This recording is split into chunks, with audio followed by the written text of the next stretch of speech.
ఇటీవల ప్రచారమైనటివి తిరుమల తిరుపతి దేవస్థానం సున్నితమైన అంశం అయినప్పటికీ ఒక పాలక మండలి సభ్యుడిగా పనిచేసిన నా అనుభవం వీటన్ని దృష్టిలో పెట్టుకొని కొన్ని విషయాలు కూడా చెప్పాల్సిన అవసరం ఉంది. నిన్న ముఖ్యమంత్రి చంద్రబాబు నాయుడు గారు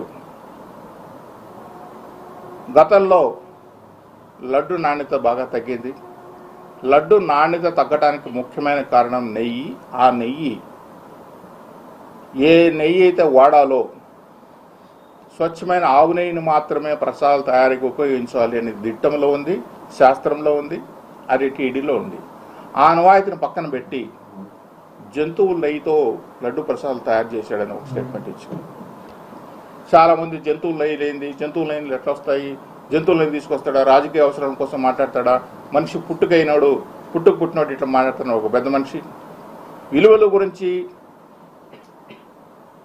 ఆచారాల గురించి, మనిషి సాంప్రదాయాల గురించి విపరీతంగా మాట్లాడు ఇంకో పెద్ద మనిషి ఇక్కడే ఉన్నాడని తిరుపతిలో.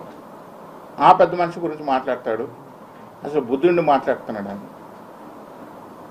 ఇది నిజం. ఎందుకు నిజమని చెప్తున్నానంటే, లడ్డు ప్రసాద్ నాణ్యత మీరు చరిత్ర తీసుకుంటే ఆవు నెయ్యే కావాలి. ఆవు నెయ్యి తయారు చేయగలిగే సంస్థలు ఈ భారతదేశంలో ఎక్కడున్నాయి అంటే, ఒకటి కర్ణాటక, రెండు తమిళనాడుకు సంబంధించిన ఆవు నెయ్యి ఈరోడు ప్రాంతంలో మాత్రం ఆవు నెయ్యి దొరుకుతుంది. మూడు ఆంధ్రప్రదేశ్కు సంబంధించినంత వరకు ఒకప్పుడు చిత్తూరు డైరీ పల్మనరీ బెల్ట్ ఆవు నెయ్యి కాబట్టి అక్కడ దొరికేది. చిత్తూరు డైరీ మూసిపోయిన తర్వాత విశాఖపట్నంలో ఆవు నెయ్యి బెల్ట్ కొంచెం దొరుకుతుంది. ఈ మూడు వదిలేస్తే పంజాబ్లో దొరుకుతుంది ఆవు నెయ్యి. ఈ నాలుగు ప్రాంతాల తప్ప భారతదేశంలో ఆవు నెయ్యి దొరికే ప్రదేశమే లేదు. కానీ పంజాబ్ ఎందుకు రావట్లేదంటే, పంజాబ్ నుంచి ఇక్కడ ట్యాంకర్ వచ్చి తిరిగి ట్యాంకర్ వాపసు అక్కడికి వెళ్ళి పోవడానికి లాజిస్టిక్స్ వర్కౌట్ గారు పంజాబ్ రావట్లేదు. ఇంకా ఈరోడు విశాఖపట్నం ఉండే ప్రాంతంలో వాళ్ళ దగ్గర ఆవు నెయ్యి కొంచెం ఉన్నా తిరుమల తిరుపతి దేవస్థానానికి సంబంధించినంత క్వాంటిటీ సప్లై చేయలేము కాబట్టి వాళ్ళు కూడా ముందుకు రాలేకపోయిన సందర్భం ఎక్కడ విశాఖపట్నం కానీ ఈరోడు కానీ. ఇంకా ఉండేది పుష్కలంగా ఆవు నెయ్యి దొరికే ఏకైక సంస్థ ఏదైనా ఉందంటే కర్ణాటక కోఆపరేటివ్ మిల్క్ ఫెడరేషన్. అది ప్రభుత్వ సంస్థ. దానికి ఎండీ కూడా ఐఏఎస్ ఆఫీసర్ ఉంటాడు. గవర్నమెంట్ చాలా ఏళ్ల పాటు వాళ్ళ దగ్గర నుంచి నెయ్యి కొంటాం. నెయ్యి శ్రేష్టత, ఎందుకంటే గవర్నమెంట్ సంస్థ కాబట్టి వాళ్ళు కూడా అన్ని టెస్టులన్నీ చేసి పంపించడం జరుగుతుంది. దురదృష్టవశాత్తు ధర్మారెడ్డి ఒక పెద్ద మనిషి వచ్చిన తర్వాత, అధికారి వచ్చిన తర్వాత, ఆయనకున్న పైరవీలతోనూ ఆయనకున్న పరిచయాలతోనూ ఆయనకు కావాల్సిన మనుషులకు కట్టపెట్టడం కోసం ఏం చేశారంటే, టెండర్ ప్రొసీజర్లో కూడా ఏముంటుందంటే, ఆవు నెయ్యి సప్లై చేసే వాళ్ళకి రోజుకి ఇన్ని లక్షల మీటర్లు ఆవు పాలు తీసుకొచ్చి ప్రాసెస్ చేసే ఒక వ్యవస్థ ఉండాలి. అంత వ్యవస్థ తయారు చేసి బటర్ వెన్న తయారు చేసే అవకాశం ఉండాలి. ఆ వెన్నని ఇన్ని డిగ్రీస్లో కాల్చే అవకాశం ఉండాలి. ఆ వెన్నను నెయ్యిగా ఇవ్వాలి అనేది టెండర్ కండిషన్స్ కూడా ఉంటుంది. మరి ఈయనేం చేశాడంటే, ట్రేడర్స్ని తీసుకొచ్చాడు.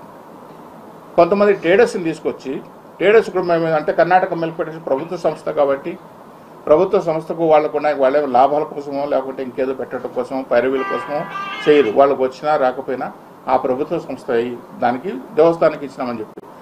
ఇంకొకటి, ఇక్కడ కట్టిన ట్యాంకర్లు కూడా వాళ్లే కట్టారు.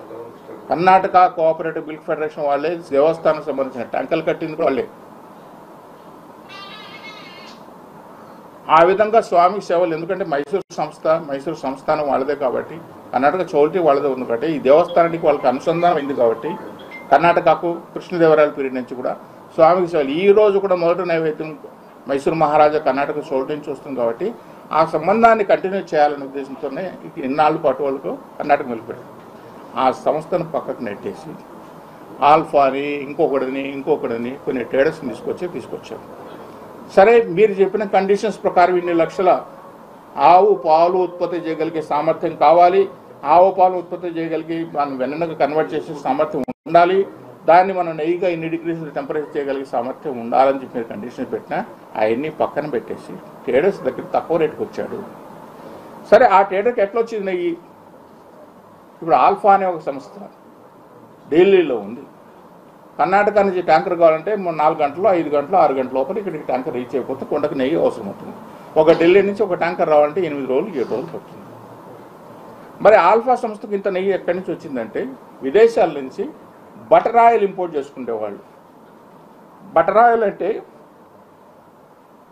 నెయ్యి కంటే ముందు తయారు చేసే ముందు మనం ఇంతకుముందు మీకు చెప్పినట్లు వెన్న. ఆ వెన్న 2 రకాలుగా వెన్న, గేదె నెయ్యి ఉంటుంది, ఆవు నెయ్యి ఉంటుంది, జంతువుల నెయ్యి ఉంటుంది, రకరకాల నూనెలన్నీ ఉంటాయి.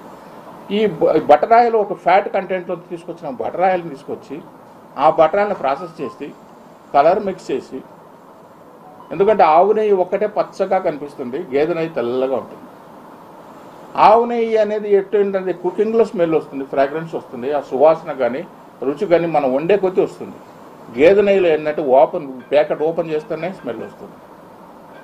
ఈ ఆవు నెయ్యి కోసం పచ్చగా ఉండటం కోసం ఏంటి కలర్ కలిపి బయట నుంచి బటర్ ఆయిల్ ఇంపోర్ట్ చేసుకుని విదేశాల నుంచి ఆ నెయ్యిని తీసుకొచ్చి కొన్ని ఏళ్ళ పాటు దేవస్థానం సప్లై చేశారు. అది ఆవు నెయ్యి కాదు కాబట్టి లడ్డు పగిలిపోవటము, తీసుకున్న పక్క గంటకో 2 గంటకో ఇంతకుముందు కంపాక్ట్గా ఉండే లడ్డు మనం తీసుకొచ్చి ఇంట్లో 2-3 రోజులు పెట్టుకున్నా అట్లే కంపాక్ట్ ఉండే లడ్డు తీసుకొచ్చి ఈరోజు పొడైపోవటము, రుచి తగ్గిపోవటము. దిట్టం ప్రకారం దిట్టాన్ని మనం పూర్తి స్థాయిలో అమలు చేయాల్సిన బాధ్యత పాలక మండలి పైన ఉంటుంది, అధికారుల పైన ఉంటుంది. ఆ దిట్టాన్ని పూర్తిగా పక్కన పెట్టి బటర్ ఆయిల్ ఇంపోర్ట్ చేసుకుని ఆ బటర్ ఆయిల్ని తీసుకొచ్చి ప్రసాదాలు వాడుకున్నామంటే మనిషి పుట్టిన చెప్పిన పెద్ద మనిషి నువ్వు మనిషివేనా? నీకు మనిషి లక్షణాలు ఉన్నాయి నీ దగ్గర? విలువల గురించి మాట్లాడే ఒక పెద్ద మనిషికి నీకు విలువలు ఉన్నాయా?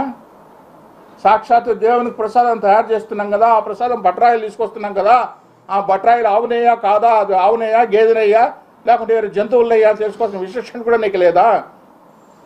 విలువలు, విశ్వాసాలు, దేవుడు నామాలు, పంచలు రకరకాలు కట్టుకుంటావే, నీ ఆ మాత జ్ఞానం లేదా? ఇవాళ మాట